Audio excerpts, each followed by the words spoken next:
سهلا بكم زبائن متجر جربنا. بعد ما بينا لكم انه كل المنتجات عليها ضمان فحص اسبوع من العطل، اي خلل تستبدل خلال الاسبوع. وبعد ما بينا لكم انه مدة التوصيل يومين الى 3 ايام بالزايد، يعني يوصلكم ثاني يوم او بعده بالزايد. هسه راح نبين لكم طريقة الطلب من المتجر. بعد ما تدخلون للأقسام وتشوفون المنتجات وتختارون المنتج وتدخلون الصفحة حتى تشوفون تفاصيله، راح تلقون صور المنتج هنا أسفله، وراح تلقون فيديو للمنتج إذا حبيتوا تشوفون الفيديو الخاص بالمنتج. بعدها تنزلون للأسفل قليلا، راح تظهر عندكم تفاصيل المنتج وسعره مثل ما تشوفون هنا. هذا سعر المنتج، اسم المنتج، وتفاصيل المنتج هنا كاملة. عندكم طريقتين للطلب، اللي هي شراء عبر الواتساب إذا عندكم واتساب، أو شراء عبر المتجر. يعني أما تدزون المنتج عبر الواتساب ونثبت لكم الطلب عبر الواتساب، أو تدزون بياناتكم من خلال المتجر، تدخلون بياناتكم اللي هي العنوان ورقم الموبايل، وراح نثبت لكم الطلب بعد ما نتصل بكم ونأكده. الطريقتين راح تشوفون انه هنا موجود شراء عبر المتجر، وهنا شراء عبر الواتساب. نفس الشيء هنا، هي نفس الشيء، تضغطون فوق او تضغطون هنا.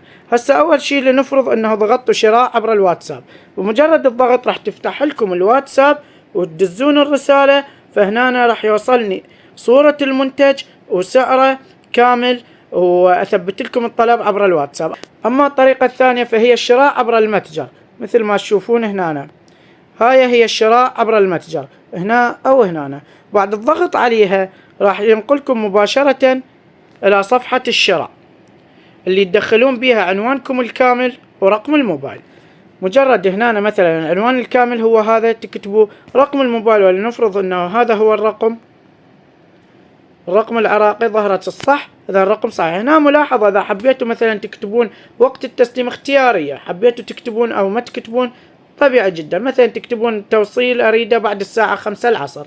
هنا راح تشوفون كل تفاصيل المنتج، اسمه وسعره، الشحن اللي هو كلفة التوصيل، وهنا راح تلقون سعر الطلب الكلي مع التوصيل 45,000. بمجرد الضغط على تأكيد الطلب راح يثبت عندنا الطلب، وراح نتصل بكم او نراسلكم على الواتساب حتى نأكد الطلب. اما اذا عندكم كود خصم على التوصيل او على سعر المنتج، فتضغطون هنا. احيانا ننطي للزبائن القدامى او لفترة مؤقتة مثلا يوما او 3 ننطي خصومات، فاذا عندكم اي كود خصم تضغطون هنا وتدخلون كود الخصم هنا، لنفرض انه هذا، ثم تضغطون على تفعيل رمز الخصم، وراح يتفعل الخصم إذا كان موجود الكود الصحيح، وراح ينزل من السعر الإجمالي.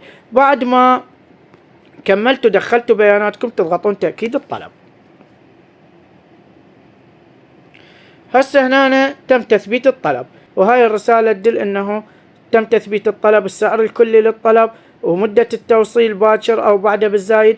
وملاحظة أنهم ما تغلقون الموبايل، تخلوه قريب يمكم. هنا كل شيء تمام، وراح نراسلكم أو نتصل بكم حتى ندز لكم الطلب. اما اذا اردتوا انه تسرعون عملية الارسال الطلب، تضغطون هنا، وبعدها راح يفتح ايضا الواتساب مباشرة، تضغطون على ارسال. هنا راح توصلني الفاتورة بالكامل مثل ما تشوفون، هاي هي الفاتورة راح توصلني، وراح اثبت لكم الطلب. هسه راح اشرح لكم اذا اردتوا اكثر من منتج، مو منتج واحد. فببساطة مثلا انتم دخلتوا على هذا المنتج، شفتوا تفاصيله، راح تلقون مكتوب اضافة الى السلة، تضغطون هنا انضاف المنتج الاول للسلة. مثلا المنتج الثاني اللي عجبكم هو هذا، فتضغطون هنا، او من داخل صفحة المنتج ايضا مكتوب اضافة للسلة. هنا صار المنتجين مثل ما تشوفون بالسلة، هذا الاول وهذا الثاني، وسعره موجود، والسعر الكلي يعني للمنتجين هو هذا مكتوب مثل ما تشوفون قدامكم. اما السعر الكلي ويا التوصيل يعني تنضاف عليه 5000 هو هذا. فهنا ببساطة تقدرون تضغطون على تثبيت الحجز، وراح يحولكم ايضا لصفحة تثبيت المنتجات، تكتبون العنوان، الرقم كامل، والملاحظة. وهنا مثل ما تشوفون الاجمالي هو السعر المنتجين، او 3 منتجات او 4 منتجات حسب اسماء المنتجات. وهنا اسم المنتج الثاني، والسعر الكلي مثل ما تشوفون موجود. وهنا تقدرون تضغطون على تأكيد الطلب، وراح يوصلني الطلب ونتصل بكم ونأكد لكم الطلب.